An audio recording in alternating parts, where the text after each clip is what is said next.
is that everything is downstream of money. A lot of these effects, whether it is poverty, wealth inequality, our environmental burden from our consumer habits, whether it is our politics, our business practices, a lot of these stem from misaligned practices from broken monetary systems. Let's just stop printing money so people can actually just save back in the currency again. People change when the pain of staying in the existing system is greater than the pain of transitioning. We just need to separate money and state. And by separating money and state, you realign the incentives towards value creation. Yes, you've still got all the politicians. Yes, you've still got all of these legal frameworks. However, what you've got is a system whereby those in positions of power have to be fiscally responsible. It's always tough to find your space in the Bitcoin space. It is, but when you find it, it rewards you, I think. 100%. I've ninja launched on you, Seb. How you doing, man? I'm doing good. Good. We've got a lot to talk about today. It's funny. I was doing a show a few months ago with Brandon Quittem, full turning stuff. He's just the GOAT on that. And I was saying to him in that show, it feels like Bitcoin's lost something in terms of the way people write about it. Mm-hmm, mm-hmm. Everything is very analytical, very financialized, as like the trend goes in Bitcoin. And I really miss the more abstract sort of philosophical pieces that we used to get a few years ago. And so when I was talking to you about doing the show and you sent me over a couple of the bits that you've been writing, I was like, this is what I've been waiting for. So we're going to get into some weird territory here today, Seb, and I'm excited for it. It's, you know, I've found the space, being in the space for a few cycles, you start to see it evolve, as I'm sure you've kind of seen. And you see these changes kind of take form. And one thing I've noticed is that because of Bitcoin, obviously you've got number go up technology. A lot of individuals, if you've been in for 2-3 cycles, if you've invested a decent chunk of your net worth, you're probably in a position where you now have some sense of freedom. And so what I've noticed is when it comes to who is the front-facing kind of front line of Bitcoin, it tends to be people that have only been in the space for a few years, because they're the people that are most vocal. The people that are 2-3 cycles old, most of the time just drop off and then just disappear into obscurity, because now they have the capacity to lean into family, lean into community, go and buy that plot of land, live off the land. And so to me, I just find it a really interesting environment where the people that talk about Bitcoin tend to be the people with the least knowledge about Bitcoin. And we see this, as you're saying at the very start, we see this taking form where each cycle kind of tends to have a theme.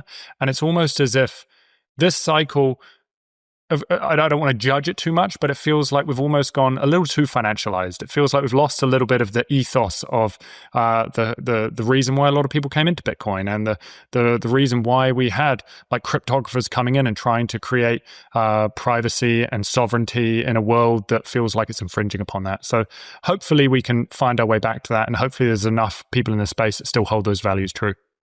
Totally. I think there is, and people say that like the financialization of Bitcoin, just natural form of it maturing, which I think is probably true.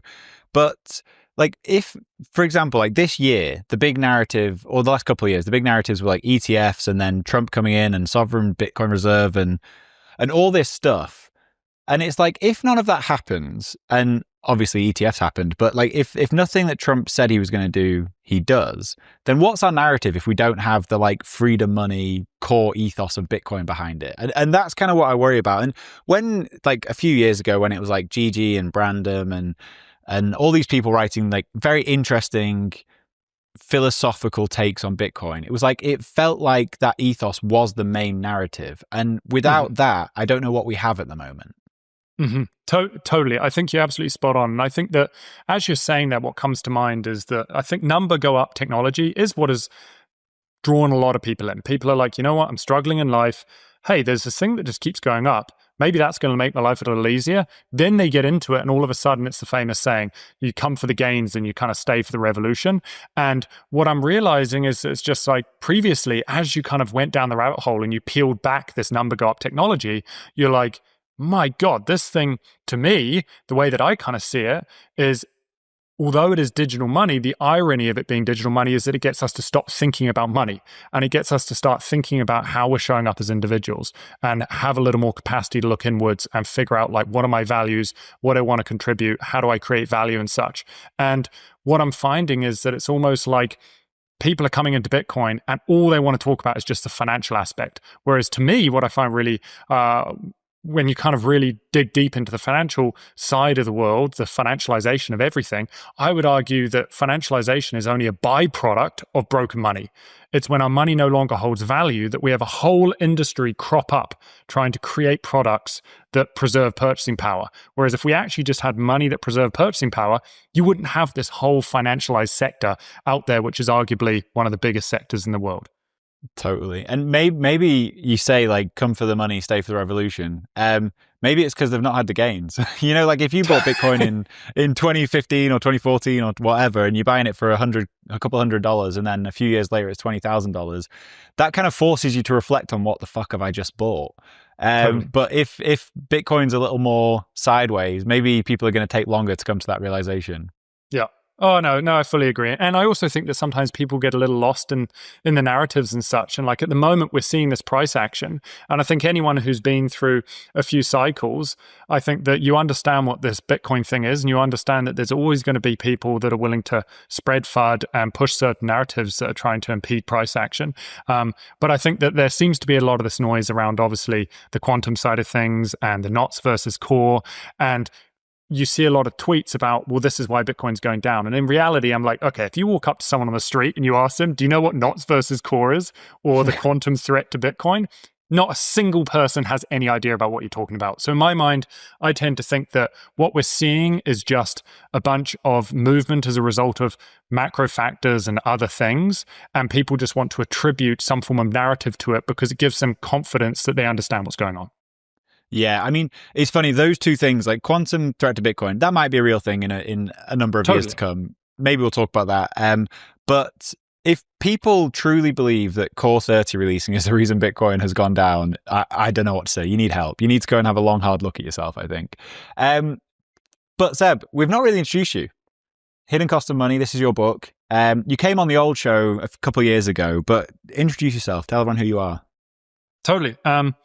Well, first off, like I just want to say, like it has been, I mentioned it very briefly at the start, but it has been such a pleasure seeing this evolution of like Peter McCormack, what Bitcoin did, seeing you on the sidelines increasingly over the years, kind of speaking your voice, asking questions, getting a little more involved in the podcast, and now seeing you take the torch from Pete and kind of running the show yourself. And I can't thank you enough for just the work you're doing in the space and carrying on these conversations, because I think the space is always evolving. And I understand Pete has done hundreds and hundreds of episodes, and there's a certain point where maybe he wants to focus on the UK, but I think there's still a lot to be said in the Bitcoin space, and there's always new voices. So I just want to, first off, just really thank you for just like everything you do, Danny. It really is amazing. Thank you, man. Appreciate that. Now, chill you though. We're here to talk about you, Seb. Me. Okay, where do I start? I would say, so I wrote a book called The Hidden Cost of Money, and I never in a million years expected to write a book. Never in a million years. And so if I take a step back, like how did this actually kind of unfold?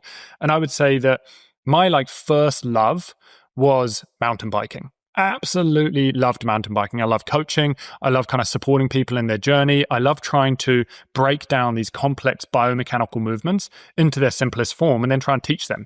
And so I started teaching mountain biking around my mid-teens. And by my late teens, I was like, wait, I live in the ski resort of Whistler, and this is British Columbia in Canada, and it's a pretty high demand place. The property prices are expensive, and I'm looking at my paychecks, and I'm like, I'm getting paid $15.75 an hour. How am I ever going to be able to afford one of these houses? How am I ever going to be able to raise a family? And so that kind of led me down this avenue of, okay, I've got to figure out how to have some form of passive income stream coming in so I can pursue the thing I want to be able to pursue, which is mountain biking and coaching, while at least having the income coming in to support me. And so as I started going into real estate, and then I kind of went down the rabbit hole of the financial markets and equities, I was looking at the world through the lens that we were in this free market, this capitalist free market, where prices fluctuate based on supply and demand and what the public perceive the value of something is. And what I realized increasingly was I was taking positions, and these positions, when I thought they were going to do one thing, they were going to do the opposite. And I was like, I don't understand what's happening here. Why are these things doing the opposite of what I expect them to do?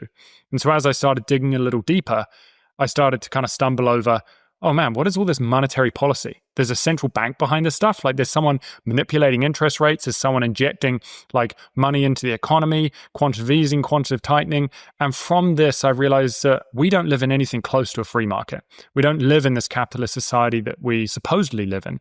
And that eventually led me down the rabbit hole of gold.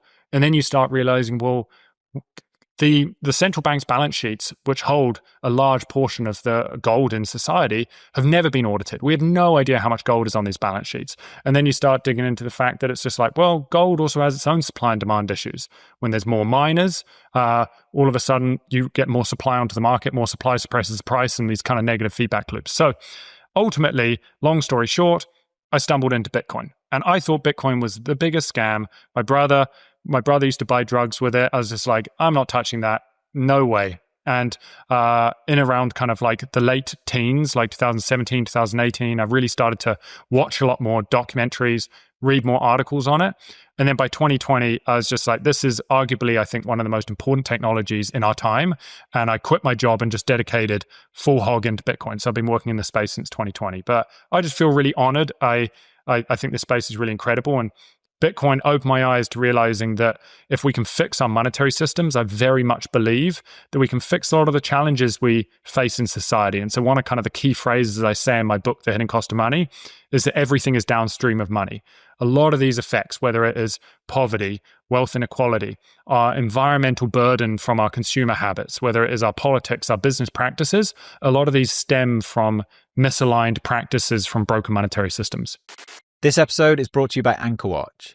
The thing that keeps me up at night is the idea of a critical error with my Bitcoin cold storage. And this is where Anchorwatch comes in.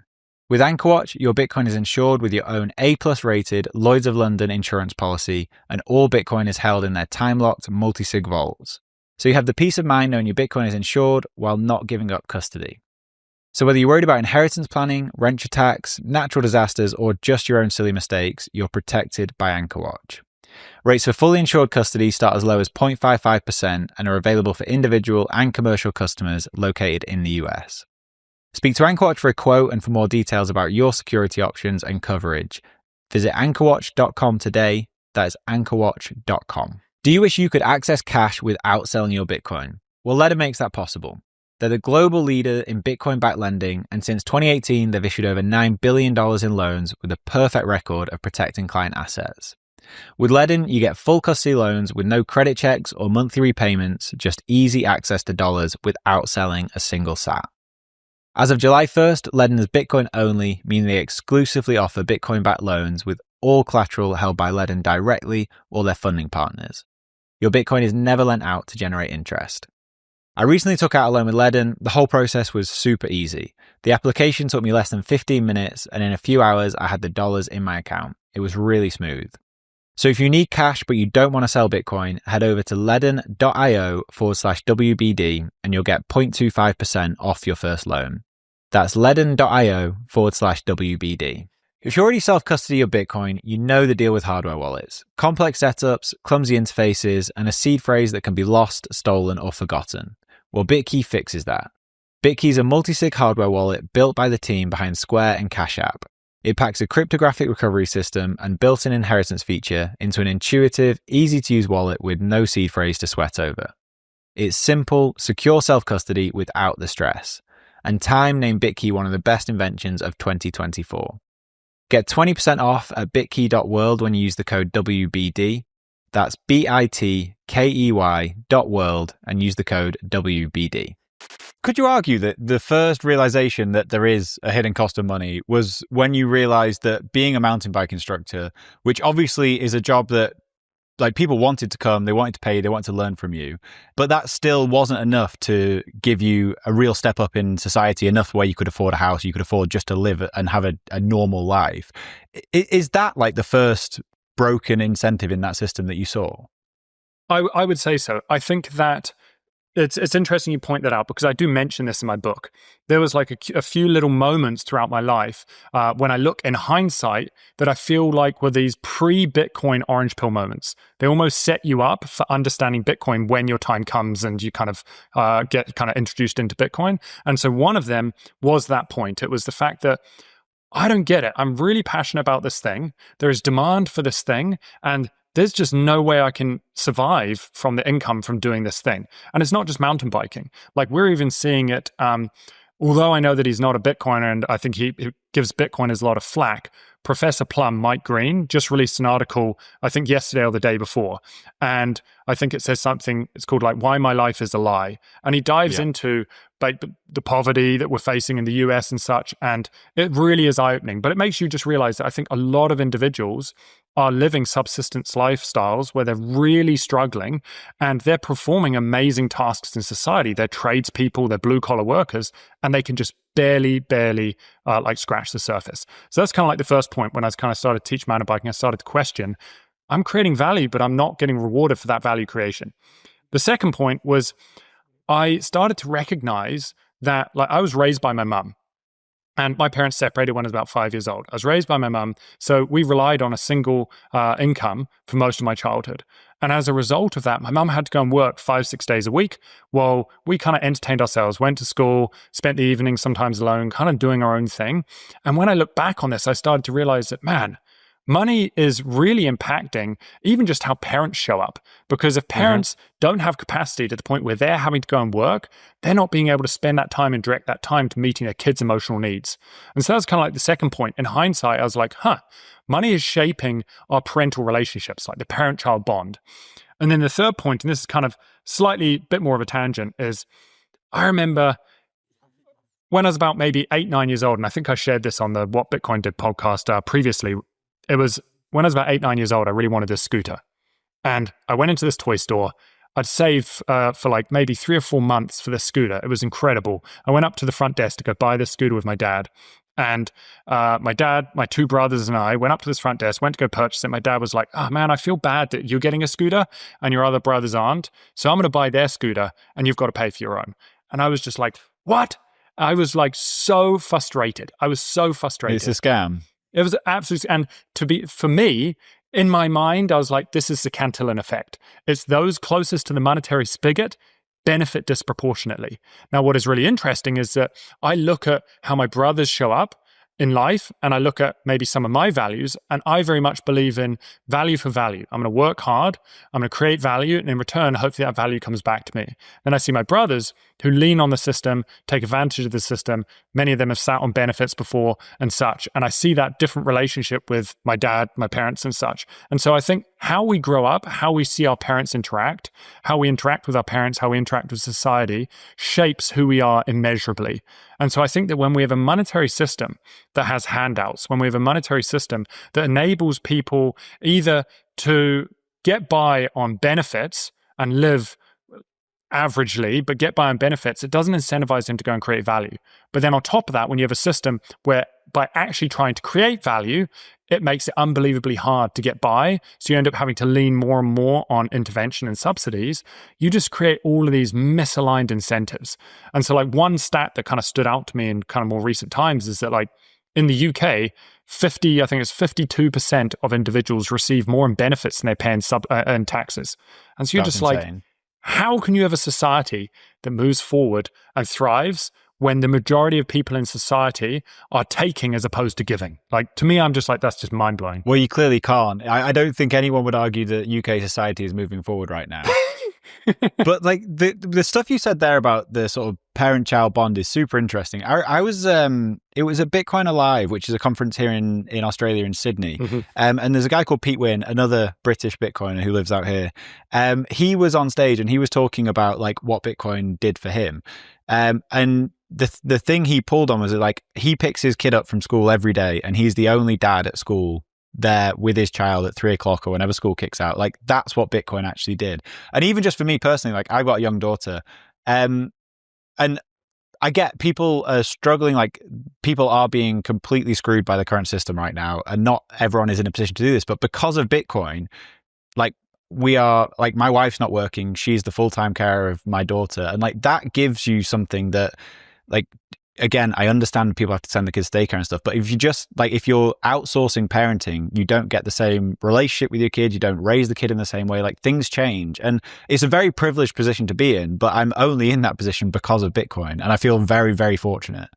Well, and as you're saying this, and this is something that I find like it kind of grinds my gears, is that we almost have to say, oh, I feel really lucky that I've had the opportunity to spend time with my kids. I feel privileged that I've been able to spend time with my kids. It shouldn't be a privilege. Like throughout society, as far back as we remember, we've lived in these smaller communities where we've spent unbelievable amounts of time in our community, with our family, with our kids. Hunter-gatherer tribes, there's a lot of evidence that points towards the fact that most men in a hunter-gatherer tribe would be able to work for 10 to 14 hours a week to be able to go and hunt down some big game. That alone gives them the nutrition and the food to be able to support the tribe for the week. And so you're talking about 10 to 14 hours of work. Then you're able to spend time in community, repairing the house and doing other things to be able to help improve the quality of life. And of course, it's a different time. But I think that we're now in this world where we're meant to feel very grateful for all the things we've got. And yes, we may have the cell phone. And yes, we may have the AC in our house. And yes, we may have, I don't know, the Spotify playing in our car. But the reality is that we've got all of these external things, and what we don't have is actually the things that are really important, which is connection to our community, connection to our family, and the ability to dive into things because we're passionate about them. And so that's what I find is really interesting. We're in this kind of weird liminal space where we're meant to feel happy and privileged for just being able to spend time with something that we've been able to do throughout history. There's actually, like, as a slight little side tangent, I listened to Michael Malice was on the Peter McCormack pod. When was it? Maybe about 3 weeks ago or so. And he recommended a book on there. And the book was A History of the American People. And one of the things he talks about in this History of the American People, each chapter goes through about a 20-year period. And in and around the 16th, 17th century, it said that an average laborer from the UK would be able to take a boat for essentially a year's worth of work when he gets there, to be able to dedicate his time to whoever the owner of this boat is or whatever. They'd be able to dedicate about a year's worth of work. And then once you've done that, you are free to go direct your energy wherever you see fit. And within every week, you would earn enough excess capital to go and buy an acre and a half of some of the most incredible land in the world. And so you're talking about 80 acres of land an individual would be able to accumulate in any given year. And this is an average laborer. And so I think back then, people were able to contribute back to society. They were able to build a legacy. They were able to kind of build a community in a way that today is just, is unheard of. And I think we've got more disconnection than ever before right now. Yeah. And the weird thing is, like, you almost feel a slight guilt that for the fact that the fiat system is so broken. Like, if you went back to, the 70s and the 80s, it's not unusual for us to have like a single income supporting a family. But now, like, I almost feel guilt saying that. And it's not because I'm very proud of like that. I work really fucking hard to make sure we can do this. And I spend, 40% of the year away traveling to make sure that my wife can spend all the time with our daughter. Like, it's not that I'm not working hard. It's just that, like, it's like other people who are like still living completely in like a trapped fiat system, I don't think they can see a way out very easily. Mm-hmm. And there's a really interesting thing happening at the moment that is with, especially amongst the younger generation, but I think probably more broadly than that, which is this like move to socialism. And there's a very strong push from like more conservative thinking people and like Bitcoiners that like, that's just dumb. And it is, but like, I think you have to appreciate why people are moving in that direction. And I think they're correctly sort of assessing and diagnosing the problem, but then they're coming up with a totally different solution to like buying Bitcoin and opting out. Like, have you been like following this growing trend of socialism? Absolutely. And I would say it's interesting, actually. I went to a friend's 40th the other night, and I was talking to one of her friends. Her friend has a brother who's British. He comes over from the UK. He's over here for a week. And I was chatting to him. I was like, oh, what do you do? And he was just like, oh, well, I'm a law consultant on planning. So basically consult two lawyers about planning applications for like architectural builds, things like this. And one of the things he said is he lives in an area called Cornwall. And he's just like, where I live, I can't continue to live here because it's just too costly, and so no one can live where they grew up. And so I was like, well, I'm curious, like, what do you think the issue is there? And he was just like, well, it's greedy capitalists. It's wealthy people buying up all the property. And what I think is really challenging is most people will look at the surface level issue, and then that's as far as they dig. Because that is like that. on the surface, that is true. Like my sister lives in Cornwall, and Totally. the house prices are insane because everyone who makes all their money in London buys a holiday home down there or whatever. It's a beautiful place, but that, like you say, that's the very surface level example of that. Oh, absolutely. And I would say what opened my eyes to this kind of, as Jeff Booth or Preston, they always talk about this kind of like first principles thinking or like critical thinking. And what opened my eyes to this years ago was stumbling upon an article by Toyota, the founder of Toyota. And what he talks about is this idea of the 5 whys. And everyone who works in Toyota is supposedly taught about the 5 whys. And basically the idea is that, okay, if you've got an issue, if you're struggling with something, before you go to manager, before you go to someone and try and use up their time to figure out the answer, first ask yourself, okay, why is this problem happening? Now you're going to get an answer to that. And then once you've figured out the answer to that, you then ask, well, now why is this happening? You're going to get an answer. And the idea is you keep asking why. And usually by about the 4th or 5th why, you're going to be getting down to the root of the problem. And so when you think about housing, what I kind of ask this guy is just like, okay, so if that's the issue, if it's individuals that are buying up these houses because they have excess capital, now you've got to ask, well, why are they buying houses? And he was just like, well, just because they have money. And I was just like, that's not necessarily true. Like they could just keep their money in the money. And he's just like, I hadn't thought about that. Why are they not keeping their savings in the money? Well, it's because their money is losing purchasing power. Well, why is the money losing purchasing power? Oh, because our money supply is expanding. Well, why is the money supply expanding? Oh, because we've got a central bank with lax monetary policy. And then as you basically just keep asking why, you get down to the root that we have a monetary system that because of its behavior, the currency is losing purchasing power. So no one is incentivized to save in the currency anymore. Everyone is pushed out into all of these various assets. And so things like real estate and things like farmland that were once used for their utility purpose, putting a roof over a family's head, being able to grow crops, being able to raise animals, is now being used instead as a store of value. And they're no longer using them even for their utility purpose. And so where I live in Whistler, 61% of houses are empty, yet we're facing a housing crisis. And it's because people don't care about them for their utility purpose. It's simply an investment to them. And that's a byproduct broken money. And so at the face of it, they're like, well, now we've got to regulate this. We've got to stop foreign investors. Okay, no, maybe we've got to stop. People aren't allowed a second home or a third home. Or maybe we've got to increase taxes. And it's like, no, let's just stop printing money so people can actually just save back in the currency again. And so it's kind of this constant Band-Aid solution. And so kind of going back to your original question, I would say that a lot of these individuals, they see the surface level problem. But the response to that, if you just take the surface level problem at face value, is usually the wrong response and will only exacerbate the issue. It's just like if you go and stimulate the economy with more money to help people that are struggling, you're just going to push up prices that further impedes individuals from kind of getting ahead. And so it's just like these second order and third order effects of kind of not necessarily deeply thought out ideas. But where do you see this going then? Because like that mindset is clearly winning in a lot of places. Like I think the most obvious recent example is Mamdani in New York. Like, do you think we are going to move more and more to this kind of socialist government system? Unfortunately, I tend to think we are. And the reason why is because when people start having less and less capacity, because unfortunately as their purchasing power is diminishing, their cost of living is rising, they're going to have to work more. As they've got to work more, what do they do in their spare time? Because they have less capacity to think about the information they're consuming, they take things a lot more at face value. Or instead of reading the book, they just read the headline. And so what I'm noticing is people, their attention spans are getting shorter and shorter and shorter. So we're moving from books to long-form blogs to long-form Twitter posts to short-form Twitter posts, to little tiny meme videos. And everyone, it's just like, they think they've got this understanding of the world from these tiny, tiny little snippets that are just there to grab our attention. And perfectly curated for you for whatever you are desiring at that moment. 100%. And then you've got the algorithms. And then you look at media, and on top of that, media, unfortunately, how do media make money? They make money from eyes. They need eyeballs. So instead of telling a grey story, which isn't engaging, they tell a black and white story. There's usually the oppressed or the oppressor. There's red, there's blue, there's black, there's white. And so I think that we end up in a society that creates this huge polarization, this whole kind of us versus them society. And so I feel as if, unfortunately, and I don't want it to be the case, but I feel as if we're still swinging in that direction.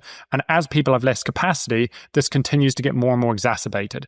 But I think that where I start to see hope is places like El Salvador and places like these smaller jurisdictions that we have communities that are growing, and we have communities where hopefully as they start to get more capacity because they're adopting a different way of life, they're showing up for their family more, they're starting to have more kids, they're starting to buy land, live more off the land, live more self-resourcefully, it starts to spread. People are always curious about like, I'm struggling and all my other friends are struggling, but I've got these other couple friends over there that life seems to be very different for them. And I'm curious why it's different. And so I think that ultimately Bitcoiners are playing a long game. Whereas I think for the average individual, they're playing the short game and they're just looking for handouts, immediate gratification. And in time, I think that will change because people change when the pain of staying in the existing system is greater than the pain of transitioning. Or thinking about it differently, the energy of staying in the existing system is greater than the energy of transitioning to a new system. That's 100% right. And the problem that we have is that if you're looking at this as a, red versus blue thing, and fixing the conservative, like capital C conservative side of this doesn't really seem like there's any chance of that happening. Like, they're not going to become fiscally responsible. They're not going to get the cronyism out of the capitalism. And so like Bitcoin as like a free market, true capitalist economy, like if you don't know about that, it's either more cronyism or socialism seems to be the only options that people are faced with at the moment. Totally. And I think it's also been like, I think that I lean more right because at least right would say, hey, let's try and be fiscally responsible. But in general, I wouldn't necessarily say that I agree with the system. I think the system itself is very broken. But it's also just been hard even seeing like Trump get elected and then Trump say, okay, I'm going to kind of like push my party on peace. We're going to figure out how to stop all of these wars. I'm going to push my party on fiscal responsibility. I'm going to push this party on the whole Doge initiative and trying to cut government spending. And what have we seen? We've seen the antithesis of these things where spending just continues. Doge ended up just getting kneecapped, and then war is just extended indefinitely. And so, unfortunately, I think the incentives of these systems, and they're so ingrained, is that it actually doesn't matter who's in power. The system is going to continue doing what the system is doing. And I think democracy on the face of it sounds great because you've got the party of people representing the people. But in reality, what that means is it's almost impossible. It's a tanker ship. You can't necessarily change course or alter course because you've got all of this legislation in place and all of these senators, congressmen, and such basically preventing you from changing course. And so that's where, I don't know, I don't quite know what the answer is outside of, I think we just need to separate money and state. And by separating money and state, you realign the incentives towards value creation. And I think that even if we separated the money and state in the US, if you were to separate money and state, yes, you've still got all the politicians. Yes, you've still got all of these legal frameworks. However, what you've got is a system whereby those in positions of power have to be fiscally responsible. Because if you're not fiscally responsible, you're going to quickly wither away and someone else is going to step up. And so I think that the first things first is just like, how do we continue to kind of grow Bitcoin to the point where you're able to separate money and state, just to realign those incentives? And that's kind of the basis of kind of my foundational beliefs, as opposed to we need to do this in this trajectory and build this type of economy. It's just like realign incentives by separating money and state. What if you could lower your tax bill and stack Bitcoin at the same time? Well, by mining Bitcoin with Blockware, you can. New tax guidelines from the Big Beautiful Bill allow American miners to write off 100% of the cost of their mining hardware in a single tax year. That's right, 100% write-off. So if you have $100,000 in capital gains or income, you can purchase $100,000 of miners and offset it entirely. Blockware's mining as a service enables you to start mining Bitcoin right now without lifting a finger. Blockware handles everything from securing the miners to sourcing low-cost power to configuring the pool. They do it all. You get to stack Bitcoin at a discount every single day while also saving big come tax season. Get started today by going to mining.blockwaresolutions.com/WBD. Of course, none of this is tax advice. Speak to your accountant or tax advisor to understand how these rules apply to you. And then head over to mining.blockwaresolutions.com/WBD and you'll get 1 week of free hosting and electricity with each hosted miner purchased. What Bitcoin did is brought to you by the massive legends Iron, the largest Nasdaq-listed Bitcoin miner using 100% renewable energy. Iron are not just powering the Bitcoin network, they're also providing cutting-edge computing resources for AI, all backed by renewable energy. We've been working with their founders, Dan and Will, for quite some time now and have been really impressed with their values, especially their commitment to local communities and sustainable computing power. So whether you're interested in mining Bitcoin or harnessing AI compute power, Iron is setting the standard. Visit iron.com to learn more, which is IREN.com. With fiat money constantly debasing, wealth preservation isn't optional. That's why I recommend Swan Bitcoin, a team of dedicated Bitcoiners who work with families and businesses to build and secure generational wealth with Bitcoin. Strong relationships with clients are at the center of everything Swan does. A dedicated Swan Private Wealth representative, which is a real person that you can text and call, will help you build a Bitcoin wealth strategy using Swan's comprehensive platform of Bitcoin services, including tax-advantaged retirement accounts, advanced Bitcoin cold storage using collaborative self-custody, inheritance planning with both trust and entity accounts, tax loss harvesting, asset-backed loans, and more. Swan have helped over 100,000 clients since 2020, and if you're serious about acquiring and securing Bitcoin, I recommend Swan. Meet the team at swan.com/WBD, which is SWAN.com/WBD. This episode is brought to you by Bitcoin Mina. On December 8th and 9th, I'll be in Abu Dhabi for Bitcoin Mina along with 10,000 other Bitcoiners.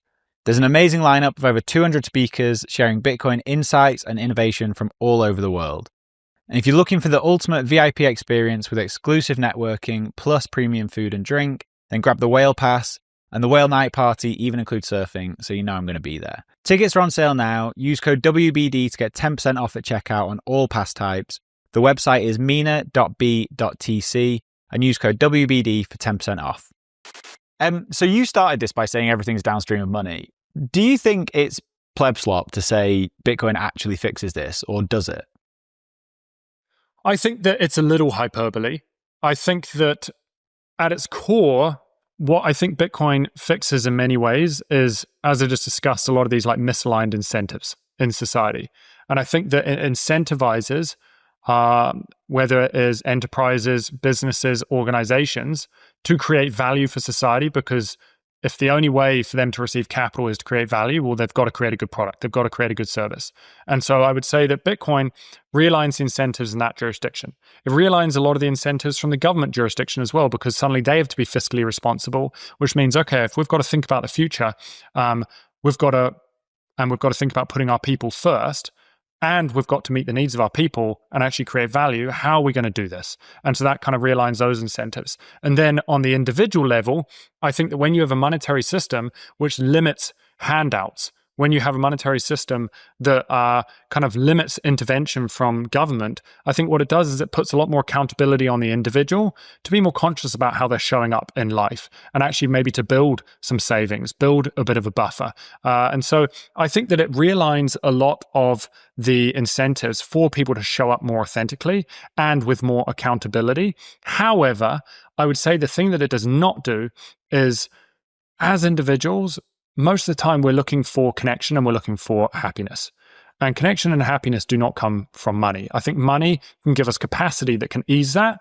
But in the end, we've still got to put ourselves out there and I think involve ourselves in the communities and try and create value. And we've also got to self-reflect and spend time really questioning, like, who am I and how do I actually want to show up? And so I think we're not going to solve the mental health issue, but I think we're going to go a long way towards creating a space where people have more capacity to focus on those things.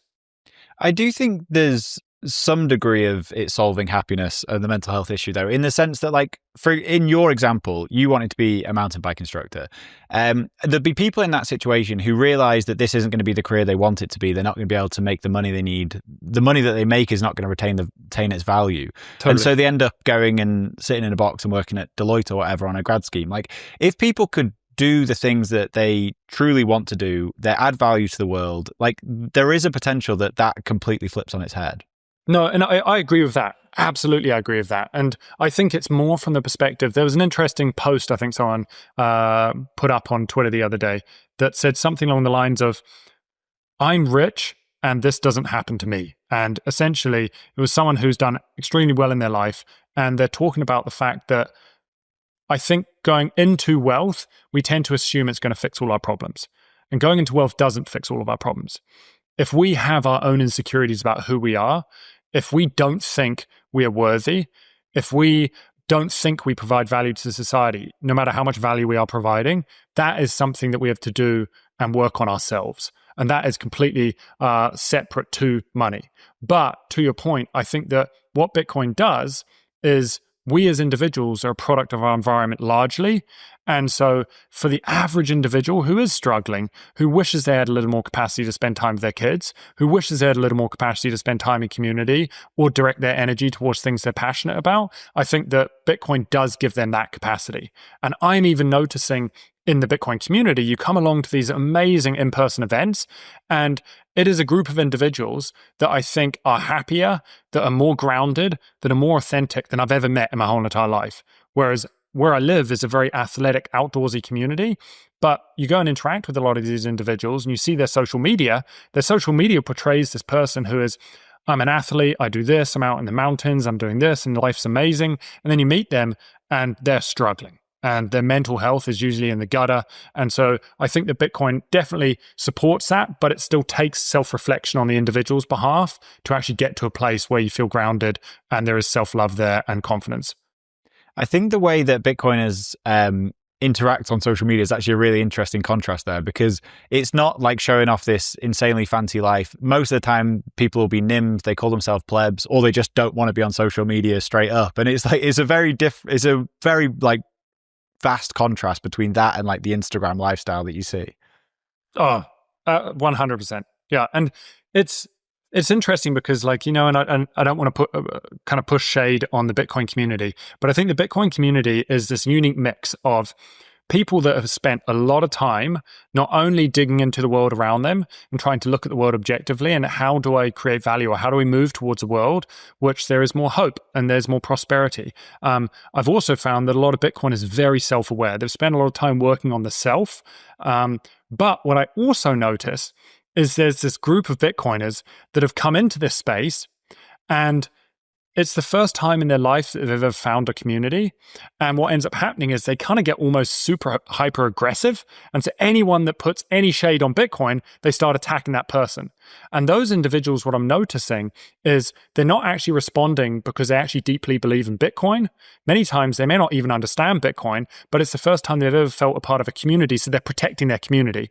And so it's actually, I think it's a result of trauma and not feeling a part of community. And that's why so many Bitcoiners actually respond in a very hostile way and don't necessarily respond calmly when there's any threat or attack on Bitcoin. And so I think that ultimately, what makes Bitcoin more resilient is the more that we as individuals reflect and the more that we're actually able to ground a conversation, and rather than respond with hostility and attack the individual and we just focus on the conversation, I think that's productive in the long term. Yeah, I totally agree with that. So this is probably the longest intro to the piece that I actually wanted to talk about that I've ever done. We're going to talk about your article that you wrote. I forget what the actual title is. The one I've got in my head is The Map, Not the Territory. What was the actual title? The actual title, oh man, I've completely blanked on what it's called. It's called The Curated World, I think it is.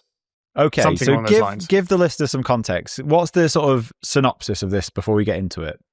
So I would say that if I was to summarize the whole article down to a question, the question would be, do we see reality as it is? And I think this is a really important question. The reason why I think this is an important question is because we move through this world, all of us, using maps.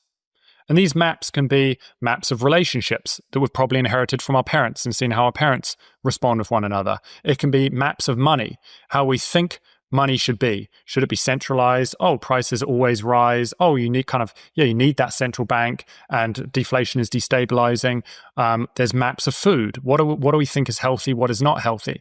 Well, we also have all of the maps of the various sciences, physics, biology, and chemistry. So we navigate this world using these various maps. But what is really important to note, and this is kind of in alignment with the quote that you just shared, it's this idea that the map is not the territory. And for those that aren't familiar with that quote, to me, I use this quote a lot in the world of kind of Bitcoin and discussing some of these philosophical ideas. And it's that a map is simply a representation of reality, and it is not reality. If I'm standing at the base of Whistler Ski Resort and I'm looking up at the resort, and in my hands I have a map of the resort, and I'm standing at the base of a ridgeline, but I'm looking at this map and it doesn't have the ridgeline, all of a sudden I realize I'm lost. The map does not represent the territory. And what that means is that if I'm trying to now go and navigate the territory, I'm completely lost in the territory because I'm like, this map doesn't track. I'm so confused as to how to navigate this territory. Where do I go next? Well, the reason why I kind of wrote this article is that there's a lot of maps that we use inherently, whether it is our maps of relationships, whether it is the maps of the various sciences, whether it is the maps of money. And we unknowingly use these maps, even if they're not representing the territory, which impacts how we show up as individuals. I don't know if that's kind of like a very, very high level, and I can kind of dive into it a little more. Yeah, so I want to get into this properly, but when I read this piece, did you ever play Age of Empires? Oh, absolutely. I freaking loved it. So what it reminded me of is when you used to play that and you would start the game and all you could see was like the tiny little circle of your map and the rest of it was just black until you explored it. It almost reminded me of that, where until you go outside your sort of realm of comfortability or whatever it is, like you don't know the full picture of what surrounds you. But so let's start with like why you wrote this piece. And was this from Yeonmi Park? So she was one of, like, I start the actual article with the story of Yeonmi Park, and I'll share it in a second, but I wrote the piece more because I realized that, let's just take money, for instance. Before I got into Bitcoin, I just assumed, well, the money we use, it should be centralized, as I mentioned a second ago, and prices, it's just natural that prices rise. And actually, if we have a deflationary shock to the economy, oh my God, that's unbelievably negative. That's going to destabilize the economy. And so we need to make sure that we have central planners who can step in and intervene. Well, that's just the map that most people are using to navigate the world we live in. And it's not until you go down the rabbit hole of Bitcoin that you realize that map is extraordinarily wrong. Naturally, as Jeff Booth talks about, prices should be falling because people are constantly trying to innovate. They're constantly trying to improve productivity and efficiency. And so if we're constantly trying to improve productivity and efficiency of technology and we're trying to get more for less, prices should be falling. They shouldn't be rising. And because of obviously intervention, and I know I'm preaching to the choir because most people listening to this are Bitcoiners, because of intervention, whose values are actually pushing this interventionistic plan? Like, who is benefiting from the stimulus of money? Who is benefiting from the cutting or rising of interest rates and such? And so it's very hard to remove the individual and self-interest. And so how do we actually create a system that is fair so everyone is playing by the same rules? And so that's where obviously Bitcoin steps in. But because Bitcoin has made me realize, I've torn up this map of money that most people are using, and I've redrawn that map to maybe more accurately represent society, I wanted to kind of look at, well, if our map that is money isn't necessarily accurate, what other maps are we using and we're navigating this world with that aren't necessarily supporting us? And so most Bitcoiners have gone down the rabbit hole of like the educational system and the pharmaceutical system and like the healthcare system and like diet and nutrition and fitness. And you realize that actually a lot of these maps we use aren't necessarily accurate. And I'm sure like you've probably found there's many ways that before you got into Bitcoin, Danny, that you've completely profoundly shifted your perspective and redrawn that map. Oh, totally. In so many very fundamental ways. Like I'm quite honestly not the same person I was before I found Bitcoin. I know that sounds really culty, but it is just true. Totally. And I think that is a product of when we're curious, we should be constantly redrawing these maps. And I can guarantee you that if I was to talk to myself in 10 years' time, my maps are still going to look different from the maps that I'm using today. Because I think that a curious individual is constantly trying to redraw their maps so that they're as close to reality as possible. And we redraw our maps when we've got new information that gives us more detail about the territory at which we're trying to navigate. And so I think that ultimately, I think that it's really important to just recognize that our maps are constantly being redrawn. And just because we have a map, it doesn't necessarily represent the territory. And so the example that I give at the very start of this article is Yeonmi Park. And for those that aren't familiar with who Yeonmi Park is, she used to live in North Korea and she escaped North Korea. She's got a phenomenal book called In Order to Live. And she talks about how living underneath the Kim Il-sung, Kim Jong-il, the huge dictators. These dictators believed in something called the Juche ideology. And the Juche ideology, at its core, is Marxist, and it believes in linguistic control. And so language, again, is just a map. It's a map to our experience. It's how we describe our experience. And so when these kind of leaders have linguistic control or control over the language, what they've done in North Korea is they've removed a lot of words. There's no word for love my family or love my daughter. There's only words for I love my leader.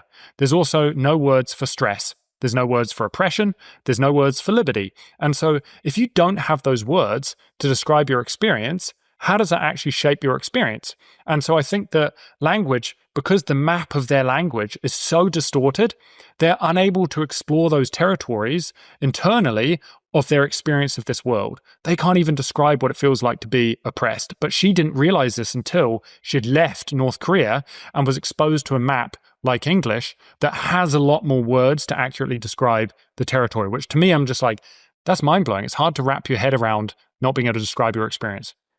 It's insane. Like I can't even imagine how mind-blowing it would be to leave a country like that and just be in the relatively free world. But like the linguistic control thing, am I stepping too far here in saying that the UK government and actually many governments around the world are now trying to do that?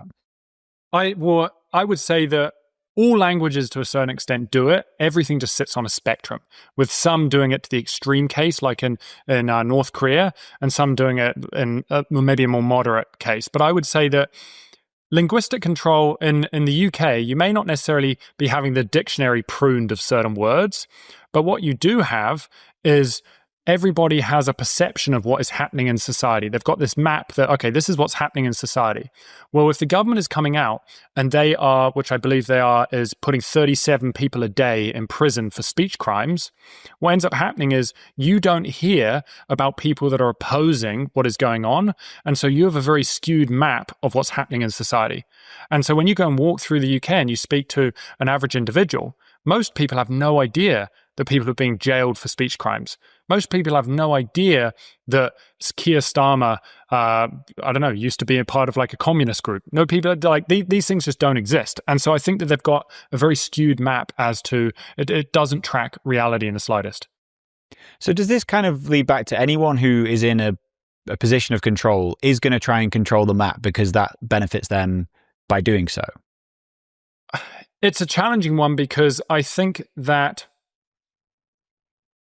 you could say that it's not black and white. And maybe the analogy I'll give, and I don't want to get into this very deeply because I'm not an expert in this subject, but I tend to lean towards the knots in the knots versus core debate.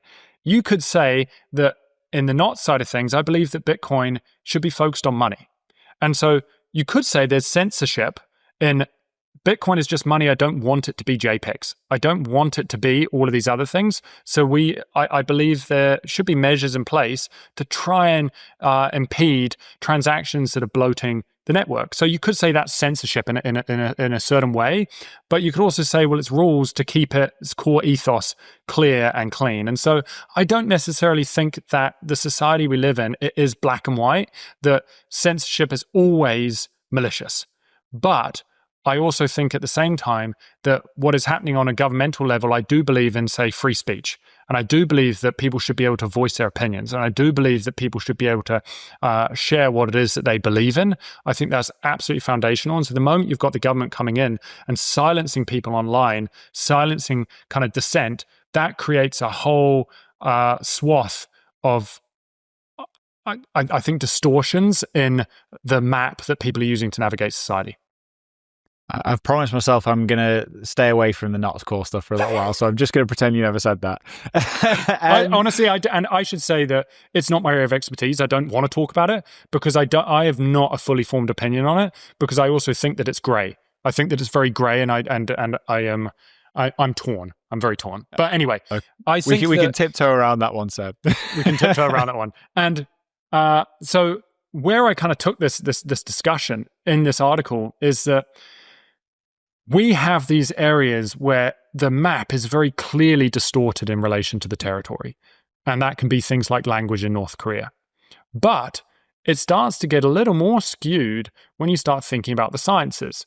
So if you start diving into physics, there are certain things that we're told. We're told that there's the laws of thermodynamics. Now, a law makes it seem like, well, that's written in stone. That's just how it is. But what is really interesting is if you go dig into the recesses of YouTube, and some people, physicists, they're going to listen to this and just going to be like, Seb, you're an idiot. And I should claim that I'm not a physicist.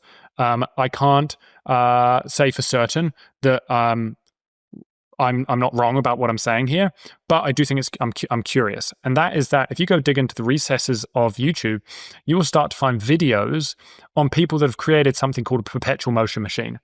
Now, a perpetual motion machine is something whereby you've created a machine that is able to generate more energy than the input that comes into it.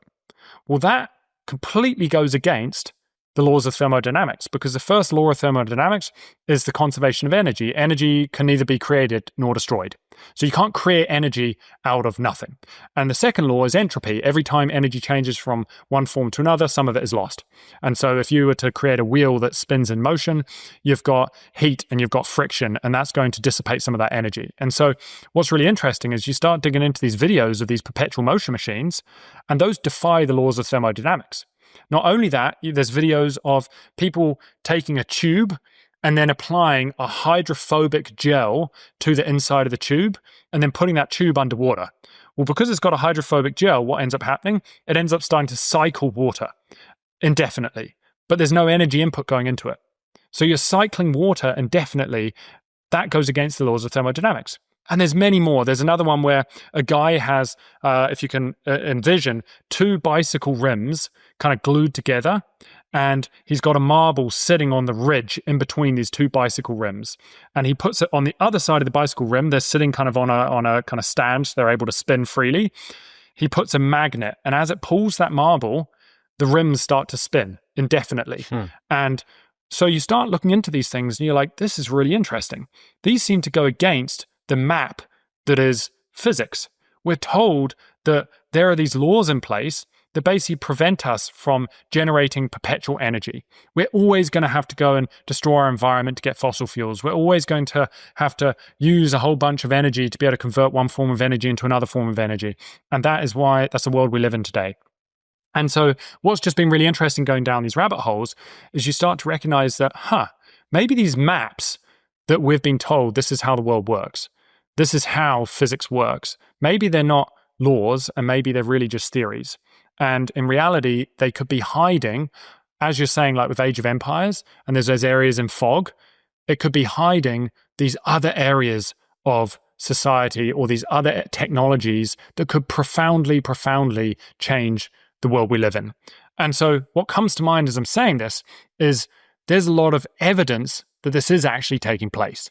And that's where it kind of really grabs my attention. And if I'm rambling, feel free to just like step in and ask a question. No, you're not rambling at all. This is fascinating. But because like I have no idea whether these experiments are scientifically correct. Like if there's a flaw in them, who knows? But one thing I do know is that I listen to a lot of Eric Weinstein. I think he's amazing. And the thing that he constantly talks about is how physics has basically been just black box since the 60s. And he thinks that physicists have been pushed down to what is it that they're pushed towards? String theory, is it? Yep. And like other areas of physics have basically been ignored. And he's essentially saying, to put it in your kind of framework, that the map is being distorted to keep people away from one side of the map. And so when you hear things like that, I don't know, it makes these things seem possible. Totally. And Eric Weinstein, I think, is a really fascinating individual. And I would definitely, if anyone's listening to this and hasn't listened to him talk, go look up any of his talks. He's done a phenomenal ones with Joe Rogan over the years. I think he's probably been on 4 or 5 times. But essentially, he coined this term, which is what you're referring to, called like DISC, this like distributed idea suppression complex. And the way that I kind of interpret this is that there's kind of 5 layers, and I didn't actually go into this in the article, but there's essentially 5 layers of this suppression that completely decimate our ability to actually see reality as it is. Kind of going back to that first question I asked, do we see reality as it is? Is our map in alignment with the territory? And so the first one is kind of government funding that shapes kind of this research map. Well, it's in most industries, 40 to 50% of all research is funded by government. And so what you start to recognize is hey, if you're a scientific researcher, you need money to be able to survive. So guess what? If the government doesn't approve of something and you're trying to go down a certain trajectory, you're just not going to receive money for that thing. And so you're not going to be able to go and study it. And so the first step of kind of kneecapping us looking into the fog of Age of Empires is, am I able to get funding? And the government funds most of that. So that's the first step. The second step, you've got kind of regulatory oversight. So you've got all of these regulatory bodies, which are basically saying what is allowed in science and what is not allowed. And one of the points that he talks to, which you very briefly mentioned, was in physics. There's after, the Manhattan Project and kind of the nuclear bomb. After the Manhattan Project, supposedly, they put some legislation in place that basically said it is illegal to think about certain types of physics. Like if you get caught thinking about it, you can potentially go to prison. And so there's certain areas that we can't even try to kind of extend curiosity into through threat of just, you're going to go to prison if you think about those things. So we've got the government, we've got the regulatory agencies, you've then got the scientific journals. And the scientific journals are usually centralized. They're owned by a handful of individuals and they govern what gets seen. For your research papers to actually be seen, they have to be put into the scientific journals. And the scientific journals, again, they're just censoring what goes in. And many times they're paid for and funded by a lot of the big institutions, a lot of the big corporations, big pharma. And so if you're trying to push an idea that goes against mainstream belief or against the status quo, you're just never going to make it into the scientific journals. And then the fourth one is the peer review system. We know that science advances on the fringe. It doesn't advance in the core. And so if science advances on the fringe and you want to get recognized, well, your paper has to be peer reviewed. And the problem with being peer reviewed is you're being reviewed by your peers that hold a status quo belief. And so it's almost impossible to be able to change a belief if they're benefiting from that belief structure. And so I think that the challenge we face in the peer review system is if you do want to go down and discuss something that maybe infringes upon someone's bottom line, that's going to be really hard for you to do so. And then that finally brings us to the fifth one, that's just like cultural and career incentives. And it's just like, as an individual, again, you may have a family. Don't rock the boat. You don't want to rock the boat and you don't want to be ostracized from society. Like we've even seen it during like the pandemic where certain individuals didn't agree with what was taking place during the pandemic. So they stepped up and said, hey, like some of these mandates, pushing some of these experimental things, I won't necessarily say the word because I don't want to impact YouTube, but experimental things, pushing some of these things, we don't have the data to support this stuff. And what happened? They had their medical licenses stripped from them. And so I think that what's really challenging is we've got government funding, regulatory oversight, scientific journals, peer review system, and cultural and career incentives that completely impede science from advancing where it wants to go. And instead, it is a result of a lot of these like financial incentives. And so that's where I'm just like, man, it's tough. People want to be curious, but they're not necessarily allowed to be curious.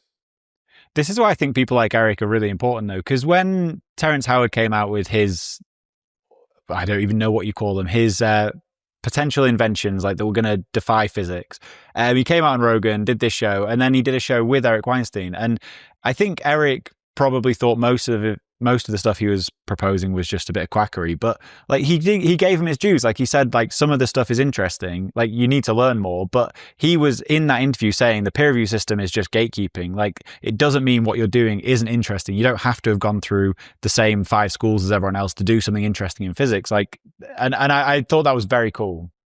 Mm-hmm. No, I wholeheartedly agree. And I think that it's challenging because if you are a curious individual, like to your point, you can go and self-learn. The amount of information that's out there these days, the amount of books that are out there these days, you're able to go and develop a deep understanding of a topic. But just because you haven't been to Harvard, just because you haven't been to Oxford, Cambridge, all of these various elite Ivy League universities, that doesn't mean that you don't have validity. And that's where it's hard to see these sciences that could potentially profoundly change the world we live in. It's hard to see no sight going into these other areas of the map because of this various gatekeeping. And so then it kind of brings up the question, okay, but is this gatekeeping actually going on, or is this just kind of theory? And there's a documentary that I kind of stumbled upon a couple years back, and it's called The Lost Century. And it's the first time I'd ever heard of this, but it was, when was it? I think it was in 1951, Congress passed something called the Invention Secrecy Act. And the Invention Secrecy Act basically says, and where is it? It says, It's a law allowing the US government to issue a secrecy order on patent applications for national security reasons, effectively preventing inventors from disclosing, selling, or commercializing their inventions.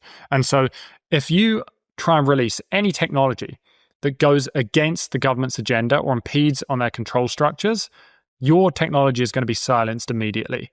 And so you ask, well, how many times has this actually taken place? As of 2024, there's been 6,741 secrecy orders in effect. This is from government websites. Like, they've silenced thousands of technologies that we don't know what the world could look like because that technology just doesn't exist. And one example of this is, and anyone can go dig into these, there's a guy called Stanley Meyer. And Stanley Meyer, he kind of designed the first water-powered car. And he was getting 180 kilometers on 4 liters of water. Well, he went to go do a deal with some licensees in like a diner, and he stood up, and immediately was just like, they've poisoned me. He went and died on the street, and his patent disappeared from the patent office, and this technology was never released. And so this is just kind of like one story, but there's many stories. You go down these rabbit holes, and it's hard to see this technology that could profoundly reshape society just kind of completely go by the wayside or just kind of disappear into kind of oblivion. And so I think that the world we live in, our maps don't necessarily represent the territory because our maps are being curated to a certain extent. I mean, that's an insane story. Does it feel to you, this could be naive, but that these maps are on the brink of being blown wide open? And I say that for like a number of different angles. Like, obviously, if we're talking about the map of money, like I think Bitcoin is making a real impact there. And then when it comes to physics, like I don't know if you've seen this Age of Disclosure film that's just come out. It's got a load of top like US government officials coming out and talking about the whole UAP phenomenon and like saying that science has been hidden since the 60s and that they've reverse engineered these ships semi-successfully. There's also the stuff that's happening in Egypt, like new discoveries in Egypt that's kind of blowing archaeologist theories out the water. Like, does it feel like something's coming to a head right now to you? I believe so. And I think that obviously things take a long time to surface. And in the age of information, I think it's just becoming easier for that information to surface. Now, this is also at the same time that we've seen like the Biden administration putting, I think it was something close to like $300 million into misinformation, disinformation campaigns, just suppressing anything that takes place on these various social media platforms. And so I think that we're still facing a lot of suppression for people that are curious and people that are trying to release information that goes against mainstream belief. But I do increasingly think that the pandemic, in a way, it opened people's eyes to recognizing that maybe the government doesn't have my best interests at heart, and maybe this veil that is the government that says they care about us and they're doing everything they can in their best interest to put us first isn't necessarily accurate. And if I peel back the veil, what's behind it? And I think that that's what we're really starting to see. And so I think that the biggest question that some people they struggle with is when you come into this world and you start looking into some of these subjects, even if it is just the map that is money, one of the hardest things is, well, how could the government, like, I thought the government cared about us. I thought the government really supported us. And so I think that one of the hardest things that people have to get through is actually know these institutions have their own agenda. And many times that agenda is not necessarily in alignment with what you want in the world. And so it kind of brings up this question of just like, why would they want to curate these maps? And I think that that's a really important question to answer. And in a sense, the way that I see it is that maps are curated because control depends on perception. Like, I think that throughout history, all of these wars have been fought over resources. And whoever controls the flow of energy, of money, of information, effectively governs the people and kind of governs these nations, governs the world. And so the system isn't broken by accident. It's designed to preserve these control structures that exist, and they've existed for a long time. And so if resources are scarce, power stays concentrated. And so the maps we're given when it comes to like energy, when it comes to money, when it comes to even just like reality itself, I don't necessarily think they are unintentionally wrong. I think they're conveniently incomplete. And I think that it's just really cool being able to see this group of individuals that are curious and they're starting to redraw these maps and they're starting to collaborate. And it's almost as if social media, in a sense, for all of its faults, has brought curious minds together from all over the world. And so we can have friends that live in different countries that we've never met before, which just didn't happen even 10, 15 years ago. we live in the most interesting times. Like, the stuff that's happening at the moment is insane. Like, if you were talking about UAPs and ancient civilizations and like fiat money being a scam, like these were very, very fringe topics that made you sound like a nut job not very long ago. And they're becoming more and more part of like normal conversation. And it's, I don't know, are we in like a consciousness awakening right now? Like, I don't know what's going on. Or are we just in a simulation? We always play this part.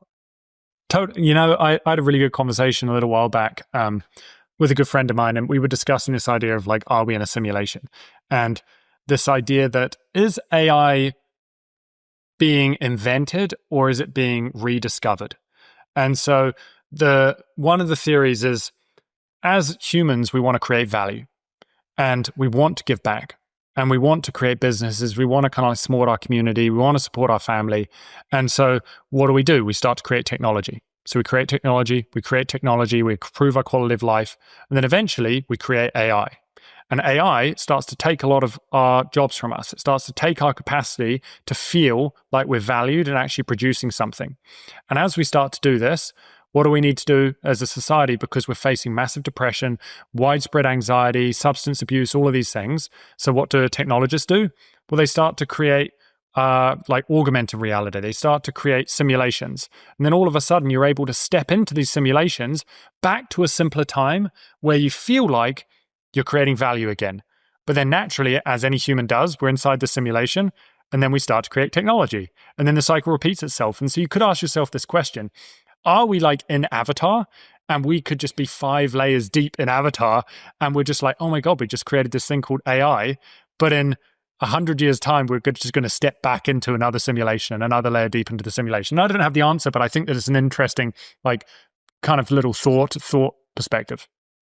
Or does AI help us break out of the simulation? I mean, we probably sound like nut jobs to a lot of people right now, but I find this stuff fascinating. So if we get back to like the map is not the territory, if the territory is truth and the map in some way conceals truth, how do we break through? Like, people often describe Bitcoin as truth. Is this a way of getting through the sort of map of what money has been historically?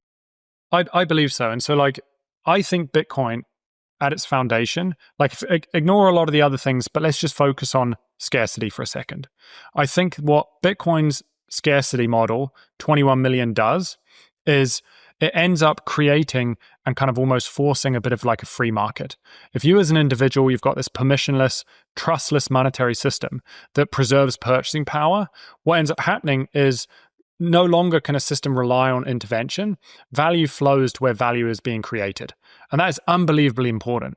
If we can force a free market where capital flows to the individuals that are creating products and services that benefit society, then I think that we start to, as I discussed previously, we start to like realign these monetary incentives. And so if we start to realign these monetary incentives, what does that do? On the government side of things, if a government has to be fiscally responsible, well, it's now got to start thinking long term. So it's starting to think long term. It's going to look at its balance sheet and be like, where are my current biggest expenses? Well, it's probably in like healthcare. I'm spending so much on this sick society. So maybe we need to actually think about, how do we create a healthy society? And then it will look at, what other expenditure do I have? Well, we've got a lot of energy expenditure. A lot of money goes into being able to support and fuel this economy. So how do we actually create a more efficient society? Well, maybe we need to actually direct more capital, which we do have, from saving, not necessarily from intervention and debasing the currency, but actually towards realigning the incentives and creating more efficient society. So if they do direct capital towards research, it is towards actual research that aligns with the map, the territory, as opposed to kind of these misaligned structures.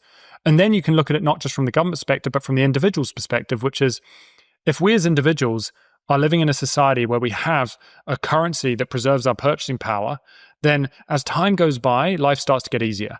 As life starts to get easier, we start to have more capacity. If we have more capacity, we can be more curious about the world.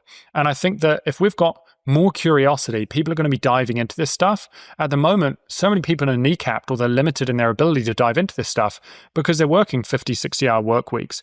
And they just don't have the ability in their spare time to go and read a 500-page book, 400-page book on the science and the laws of thermodynamics and whether or not they're accurate. And so I think that ultimately, Bitcoin realigns a lot of the monetary incentives, not only for government, but I also think for the individual to just be more curious and to just dive into a lot of these subjects. And I think that it is that kind of reality alignment where everybody is constantly striving to redraw the map as close to the territory as possible, that I think that that's where we move towards abundance. That's where we move towards kind of prosperity. The big question there, though, is if you have a happy, peaceful society with free energy and no wars, then why do you need government? 100%. And that's the thing. That's assuming we maintain similar structures today. But I would also say that when it comes to like what model is best for us to be able to have prosperity, I think that, to be 100% honest, I think that many people will say anarchy. Many people will say socialism. Many people will say capitalism. And I think that there are pros and cons to nearly all of these systems. And it's just trying to figure out, like, I don't necessarily have a horse in this race for what I think is best. I think that society is going to do what society is going to do. But I think most importantly, it's the separation of money and state. And I think that that just gives people more capacity, or at least realigns our trajectory towards hopefully building a more kind of grounded society. It's also something that AI is going to accelerate in terms of breakthroughs in physics that allow for cheaper or free energy, and healthcare breakthroughs. Like there's a potential world in the not too distant future where people are living to 200 years old or whatever it might be. Like I remember speaking to someone who said, just don't die now. I think it was Roman Yampolsky. He was like, if you just don't die now, you might live forever. Well, so Preston and I have been doing this kind of like book review series. And one of the books that we ended up reviewing, I think this came out maybe a month ago, 3 weeks ago. It was called Longevity. And this kind of book on longevity, I've completely blanked on, unfortunately, the author's name. This kind of guy talks about like how we're at the age where lifespan is about to extend immensely. And I actually, to be 100% honest, I play the other side of that. I play the other side of it from two perspectives. One is from like a personal kind of more spiritual take, and one is from a data-driven take. And we'll start with the data-driven take, which is, there are studies, there's a really interesting one from 1994 that looks at the Romans 2,000 years ago, because the Romans were the first civilization to really start taking records. And so when they started taking records, we were able to see what was the average age of these individuals, how long did they live, how did they die, all of these things, what did they die of?